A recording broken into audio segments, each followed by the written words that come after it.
Professor Sandeep Pandey, मैं एक reference point के लिए, क्योंकि जो इन्होंने कहा अधिनायकवाद या नेतृत्व की बात उठाई है सतीश शाह साहब ने, मैं आपको 4 फोटो दिखा देना चाह रहा हूं, दर्शकों को भी दिखा दे, और वहां से एक रेफरेंस पॉइंट या वहां से मैं कुछ आगे बात करूंगा। हमारे मोदी जी आज केदारनाथ गए हैं दर्शन करने। ये सुबह एयरपोर्ट पे उतरे हैं, गवर्नर साहब और चीफ मिनिस्टर साहब उनका स्वागत कर रहे हैं। आप पोशाक देखिए, बढ़िया। ये तुरंत पोशाक चेंज की, लेकिन चीफ मिनिस्टर और गवर्नर साहब ने पोशाक क्यों नहीं चेंज की, ये देखने वाली बात है। इस पे भी पूछा जाना चाहिए उनसे कि भाई इनको भी पोशाक चेंज करनी चाहिए थी। वही केदारनाथ का ही सब चल रहा है, वही केदारनाथ में ये तीसरी पोशाक और ये चौथी पोशाक। आप मैं और ये चारों पोशाक 1 डेढ़ 2 घंटे के अंदर की हैं। मैं जिस रेफरेंस से संदीप पांडे साहब आपसे ये बात इसको इसलिए किया है, एक देश जो इस समय इतनी आर्थिक विषमताओं से जूझ रहा है, जिस देश में बेरोजगारी की दर कहां पहुंच गई है, ये क्या यथार्थ से दूर रखने की कोशिश है? ये क्या सपना बेचने की कोशिश है कि सब, जिसको एक पंजाबी में बोलते हैं, सब चंगा सी, सब चंगा है? तो ये कैसे हो सकता है? हमारा नायक, ये हमारा नेता ये कर सकता है? तो संदीप पांडे जी, आनंद जी नमस्कार, और सभी जो साथी जुड़े हुए हैं उन सभी को नमस्कार। कल यहाँ लखनऊ में पी साईनाथ ने एक भाषण दिया, और उस भाषण में ये तो हम सबको मालूम है कि किस तरह से बाकी जो मानक हैं, चाहे वो मानवाधिकार के हों, विकास के हों, या प्रेस की स्वतंत्रता के हों, सब में भारत नीचे जा रहा है, या भुखमरी के हों, ये सबको मालूम है कि हम इन सारे मानकों पे नीचे खिसक रहे हैं। सिर्फ एक चीज में हम ऊपर जा रहे हैं, और वो है कि हमारे यहाँ जो अमीर लोग हैं उनकी संख्या बढ़ गई। मतलब सिर्फ अडानी तो एक उदाहरण है। अडानी तो एक ऐसा गजब का उदाहरण है कि जिसको मतलब जबरदस्ती पकड़ के गुजरात के गुजरात स्तर के एक पूंजीपति से उठा के दुनिया का दूसरे नंबर का अमीर आदमी बना दिया गया। लेकिन अंबानी और उसके अलावा सैकड़ों ऐसे अमीर लोग हैं जिनकी संपत्ति बढ़ी है, ये तो सब जानते हैं। लेकिन सवाल साईनाथ ने ये खड़ा किया कि जब देश की जीडीपी गिर रही थी, जब देश का सकल घरेलू उत्पाद गिर रहा था, तो ये सैकड़ों लोग ये अमीर कैसे बन रहे थे? और उन्होंने बताया कि ये 2 चीजों से अमीर बने हैं, अर्थव्यवस्था के 2 क्षेत्र। कौन कौन से क्षेत्र? एक है दवाइयों का, और दूसरा है ऑनलाइन टीचिंग। तो जो मोदी जी कहते हैं कि आपदा में अवसर, तो हमारे इन पूंजीपतियों ने आपदा में अवसर खोजा और खूब पैसा कमाया। और ये जो हमारे जो अब दुनिया के सबसे 2 नंबर के अमीर बन गए हैं, और हमें लगता है कि जब मोदी और केजरीवाल बात करते हैं कि भारत को नंबर 1 बनाएंगे, तो जिस दिन अडानी नंबर 1 हो जाएंगे तो वो कहेंगे देखिए भारत नंबर 1 हो गया। अब बाकी चीजों से आपको क्या मतलब है? अरे छोड़िए, आप कितनी गरीबी है, कितनी भूखमरी है, कितनी स्वतंत्रता है मीडिया की, चाहे मानवाधिकार कितने सुरक्षित हैं। तो ये एक अजीब किस्म का जो है खेल चल रहा है देश के अंदर, जिसमें जो नीतियां बनी हुई हैं वो अमीर को और अमीर बनाने की और गरीब को और गरीब बनाने की। इसमें कोरोना का भी रोल है, लेकिन सरकार चाहती तो इसको रोक सकती थी, लेकिन उसने कोई रोकने की कोशिश नहीं की। और कल ही मैं सोच रहा था कि ये जो मोदी जी का जो आपने उदाहरण दिया कि दिन में 4 बार कपड़े बदलते हैं, तो कहने को तो हो सकता है कि उनके व्यक्तिगत खाते में देखा जाए तो कोई आपको भ्रष्टाचार का कोई सबूत नहीं मिलेगा कि उनके अकाउंट में पैसा आ रहा हो। लेकिन उनको जरूरत क्या है? जब वो मुख्यमंत्री होते हुए गुजरात के प्रधानमंत्री की शपथ लेने आते हैं तो अडानी के जहाज से आते हैं, सरकारी जहाज से नहीं आते हैं। तो जैसे बेनामी संपत्ति नहीं होती है, तो मुझे कहीं ना कहीं लगने लगा है कि ये जो सारी संपत्ति अडानी की है, असल में ये सारा श्रेय तो मोदी जी का है। तो बेनामी संपत्ति के रूप में उन्होंने खूब धन अर्जित किया है अडानी के नाम पे, और इसी का ये नतीजा है कि आप देखिए, कहते तो वो अपने आप को फकीर हैं, लेकिन ऐसे फकीर हैं कि इतना महंगा कोट कोट पहनते हैं कि जब उस पर सवाल उठता है तो उसकी नीलामी हो जाती है सूरत में। तो ये जो प्रक्रिया चल रही है देश के अंदर, ये देश में बहुत खतरनाक दिशा में ये ले जा रहे हैं। और आपने बहुत सही आज का विषय रखा है, इसमें कोई आश्चर्य नहीं होगा कि इंग्लैंड में देखिए यही हुआ। उन्होंने ये टैक्स पे छूट दी अमीरों को, और इस देश में एक बहुत पुरानी मांग है कि जिस तरह से आपने एक गरीबी रेखा तय की है, उसी तरह से आपको अमीरी रेखा तय करनी चाहिए। डॉक्टर लोहिया का तो ये एक प्रसिद्ध सिद्धांत है कि अमीर गरीब के बीच में 10 गुना से ज्यादा का अंतर नहीं होना चाहिए। लेकिन जब आप अमीरों को खुली छूट दे देंगे पैसा कमाने की, और उसमें उनकी मदद भी करेंगे, और जब वो बहुत ज्यादा कर्ज ले लेंगे और कर्ज वो नहीं दे पाएंगे तो उनका आप कर्ज माफ कर देंगे, और गरीबों को जो छूट मिलती है, मुझे नहीं लगता कि ये जो गरीबों को अनाज दिया गया है मुफ्त, इसमें कोई गलत है। क्योंकि भाई वैसे भी राशन का अनाज 2 रुपए किलो, और 2 रुपए किलो गेहूं और 3 रुपए किलो चावल मिलता है, वैसे भी वो सब्सिडाइज रेट पे मिलता है। तो अगर 2 रुपए और 3 रुपए भी न लेके अगर वो मुफ्त में एक सीमित अनाज है, वो 5 किलो प्रति व्यक्ति या 35 किलो प्रति परिवार मिलता है, ये तो इनको कोरोना के शुरू से ही कर देना चाहिए था, तो बहुत सारी जानें बच जाती। आखिर ये उन्हीं ने पैदा किया है जिनको आप दे रहे हैं। ये तो एक विडंबना है कि जो भूमिहीन कृषि मजदूर कमर तोड़ मेहनत करके खेत में अनाज पैदा करता है, उसके पास खाने के लिए नहीं है, उसका बच्चा कुपोषित होता है। आज भी हकीकत यह है कि भारत में आधे बच्चे कुपोषण का शिकार हैं और आधी महिला खून की कमी का शिकार है। ये वही लोग हैं जो हमारे खेतों में मेहनत करके अनाज पैदा करते हैं या दूसरे जरूरी काम करते हैं फैक्ट्रियों में। तो जो मेहनत करके अनाज पैदा नहीं कर रहा है, वो उसका अधिकार अगर खाने का नहीं है तो किसका है? तो ये जो नीतियां हैं हमारी, ये उनका दोष है कि मेहनत करने वाला गरीब रह जाता है, और जो मेहनत नहीं करता है, जो सर्विस सेक्टर में है या जो ऑफिस में बैठा हुआ है टेबल कुर्सी पे, उसकी तनख्वाहें बहुत बढ़ जाती हैं।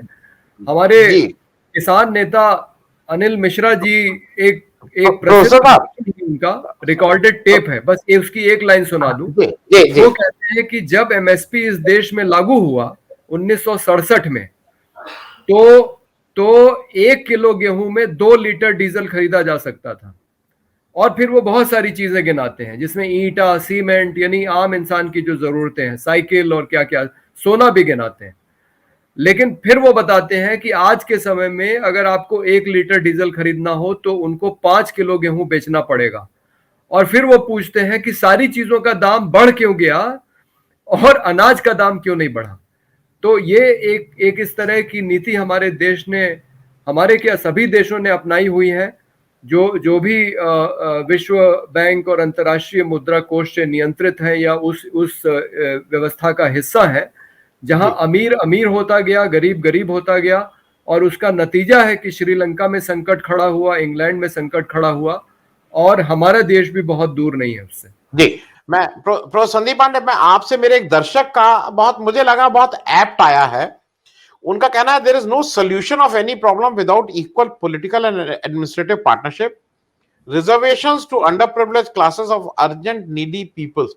मैं जो मेरा प्रश्न है कि एक जनरली, आप भी उस समाज में घूमते, मैं भी घूमता हूं, एक जनरली ये जो सब्सिडी को, इसको मिड डे मील, मतलब फ्रीबीज को, इसको ये माना जाता है कि भाई ये हम दे रहे हैं आपको, हम हैं और आप लोग वो हैं, मेरी तरफ से ये तोहफा है, या आपको एक हम वो दे रहे हैं जिसको फ्रीबीज बोल रहे हैं।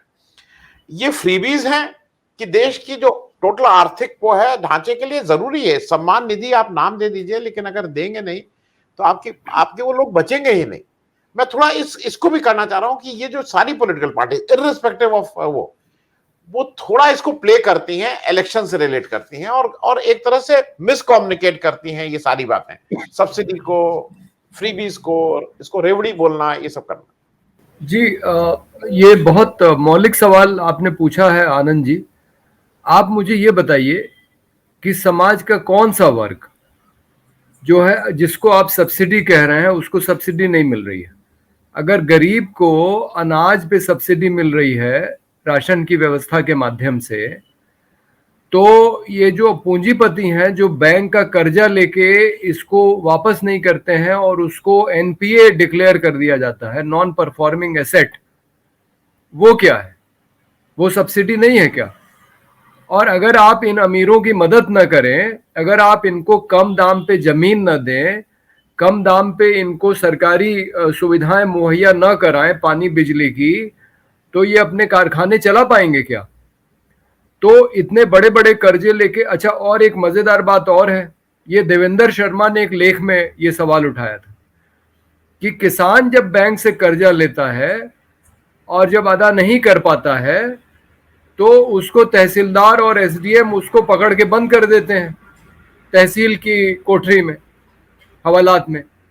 लेकिन जो आदमी जो इंडस्ट्रियलिस्ट है, जो जो कर्जा लेता है अपनी फैक्ट्री के लिए, अपने कारखाने चलाने के लिए, अभी देखिए सबसे ताजा उदाहरण जिसकी अभी बात नहीं हो रही है वो पूनावाला का है, अडार पूनावाला। कोविड के बीच में सरकारी पैसा लेके वो इंग्लैंड चला गया है और अभी बात नहीं हो रही है कि वो उस पैसे का क्या होगा। वो तो ये हम देख रहे हैं कि किसान हमारा जो है वो तहसील पे बंद हो जाता है, कर्जा ना वापस कर पाए तो, और फिर वो आत्महत्या करता है। इस देश में जब से नई आर्थिक नीतियां लागू हुई हैं, कांग्रेस की सरकार जाने तक तो आंकड़ा था कि 3 लाख किसानों ने आत्महत्या की, लेकिन उसके बाद का तो कोई आंकड़ा ही नहीं पता है। लेकिन हमने आज तक कभी किसी पूंजीपति को आत्महत्या करते हुए नहीं देखा कि उसने कर्जा लिया हो और वो कर्जा ना दे पा रहा हो, सरकार परेशान कर रही हो, उनके कर्जे माफ कर दिए जाते हैं या वो लेके बाहर चले जाते हैं। सवाल ये है, इसको डॉक्टर बीडी शर्मा ने अपनी किताब में बहुत अच्छी तरह से लिखा है कि नई आर्थिक नीति आने के पहले जब इस देश में विदेशी पूंजी निवेश नहीं होता था तो इस देश का विकास कैसे हो रहा था? वो इस देश का जो मेहनतकश वर्ग है, जो उत्पादन करता है, जो इकोनॉमी का जो प्राइमरी सेक्टर है, जहां चीजों का उत्पादन होता है, उस उत्पादन से जो सरकार ने जो भी विकास किया उसी का जो फायदा हुआ उसका उन्होंने उसी पैसे से पूंजी निवेश करके अपने अर्थव्यवस्था के दूसरे क्षेत्र खड़े किए, चाहे वो सेकेंडरी सेक्टर हो या टर्शरी सेक्टर हो। तो आपने प्राइमरी सेक्टर को ही आधार बना के अपनी पूरी अर्थव्यवस्था खड़ी की है। और ये तो 91 के बाद जो है पूंजी वूंजी जो है आने लगी है बाहर से। लेकिन जो झा साहब कह रहे थे, देखिए वो बहुत महत्वपूर्ण बात है। आप हमें ये बताइए कि टर्शरी सेक्टर का और सेकेंडरी सेक्टर का, यानी कि कारखानों का और जो जो सर्विस सेक्टर है, जहां कुछ उत्पादन नहीं होता है, सिर्फ कुछ सेवाएं दी जाती हैं, उसका ग्रोथ रेट एग्रीकल्चर से ज्यादा क्यों होता है? उसकी साफ वजह यह है कि अगर आप मुफ्त में जमीन के नीचे से निकाल के पानी बोतल में बंद करके और कोका कोला पेप्सी कोला को 20 रुपए बोतल, यानी कि वो बताते हैं 1 रुपए कीमत होती है उस बोतल के बनाने की, अगर आप उसको 20 गुना मुनाफा कमाने देंगे और किसान को आप उसका 1.5 गुना जो उसका उसने जो निवेश किया है वो भी आप उसको नहीं देंगे उसकी कीमत के रूप में, उसको आप लीगल गारंटी के रूप में देने को तैयार नहीं है, तो जाहिर है कि भाई इंडस्ट्री का तो ग्रोथ रेट ज्यादा होगा ही। जब आप मुफ्त के पानी की बोतल को आप 20 रुपए में बेच रहे हैं तो वहां जीडीपी बढ़ गई, और जो किसान की ने जो कीमत लगाई है वो भी उसको नहीं मिल रही है, तो एग्रीकल्चर का ग्रोथ रेट कम रहेगा। तो आपने चीजों का मूल्य ऐसे तय किया हुआ है और बहुत कृत्रिम तरीके से। अब आप बताइए कि ये फ्री मार्केट में हमारे जो नौकरी करने वाले लोग हैं, जिसमें मैं अपना भी उदाहरण लेता हूं, मैंने आईआईटी कानपुर में जब पहली बार पढ़ाना शुरू किया 1992 में, तो मेरी तनख्वाह थी 6,000 रुपए। 18 साल बाद छोड़ के जब मैं वापस पढ़ाने गया आईआईटी गांधीनगर, तो मेरी तनख्वाह बिना मांगे हो गई थी 85,000 रुपए। और फिर जब आखिरी बार मैंने पढ़ाया 2016-17 में, तो मुझे मिल रहे थे 1,20,000। तो 1992 से लेके और 2016-17 के बीच में मेरी तनख्वाह तो बढ़ गई 20 गुना। और उत्तर प्रदेश का जो जो श्रमिक है, जो दैनिक मजदूरी करता है, उसकी मजदूरी कितनी बढ़ी? 42 रुपए से बढ़ी 200 रुपए के करीब, 204 या कुछ मनरेगा की मजदूरी है। तो जिस दौरान सेवा क्षेत्र के लोगों की तनख्वाहें 20 गुना बढ़ गई, उस दौरान मजदूर की मजदूरी बढ़ी 5 गुना। तो ये जो कृत्रिम तरीके से आय में जो अंतर पैदा किया गया है, और ये अंतर क्यों पैदा किया गया? ये अंतर इसलिए पैदा किया गया कि अगर हमारी तनख्वाहें इतनी ज्यादा नहीं होंगी, तो बाजार में आने वाले ये जो लुभावने उत्पाद हैं, चाहे वो मोटर गाड़ी हो, चाहे वो वॉशिंग मशीन हो, और चाहे वो कोई भी चीज हो, वो खरीदेंगे कैसे? भाई खरीदने के लिए तो पैसा चाहिए ना। अब भारत की के मध्यम वर्ग की आबादी ही पूरे अमेरिका की आबादी के बराबर है। तो आपने कृत्रिम तरीके से इसकी तनख्वाहें बढ़ा दी, ये कहते हुए कि फ्री मार्केट है। फ्री मार्केट में कोका कोला को तो 20 गुना मुनाफा कमाने की छूट है, लेकिन किसान को 1.5 गुना भी उसका मूल्य नहीं मिलेगा। तो ये जो कृत्रिम तरीके से हमारी अर्थव्यवस्था चलाई जा रही है, जिसमें एक उपभोक्ता वर्ग को पैदा किया गया है ताकि वो दुनिया भर के सामान खरीद ले, और जो बड़ी आबादी है वो मेहनत कश जो वर्ग है, जो प्राइमरी सेक्टर ऑफ इकोनॉमी में है, जो चीजों का उत्पादन करता है, उसकी आय नहीं बढ़ाई जा रही है, जिसकी वजह से अमीर गरीब का फर्क बढ़ा है, और हम ऐसी स्थिति में पहुंच गए हैं कि एक आर्थिक संकट हमारे सामने आ गया है। तो ये मुझे लगता है मूल वजह है। डॉक्टर बीडी शर्मा का कहना था कि अगर जो मेहनत कर रहा है, अगर उसकी आय भी उसी अनुपात में बढ़ती जैसे कि सेकेंडरी और टर्शरी सेक्टर के लोगों की आय बढ़ी है, और ये विषमता नहीं होती, तो आज देश में भूखमरी या गरीबी या लाचारी की ये स्थिति नहीं होती, बेरोजगारी की, जो हमने कृत्रिम रूप से पैदा की है। देखिए, कृषि अगर सबसे बड़ा क्षेत्र है इस देश का अर्थव्यवस्था का, तो कृषि में ही अगर ये गुंजाइश हो जाती कि सबको ठीक ठाक सम्मानजनक आय मिल जाती, तो बेरोजगारी की कोई समस्या नहीं रहती। लेकिन हमने वैसी नीति नहीं अपनाई। हमने जो है अमीर देशों की नकल की, और उसके बाद जब से हम ये विश्व बैंक और अंतर्राष्ट्रीय मुद्रा कोष के दबाव में WTO वगैरह में शामिल हो गए, तब से तो अब हम स्वतंत्र ही नहीं है कई सारी अपनी नीतियां तय करने के। तो ये मुझे लगता है मूल वजह है।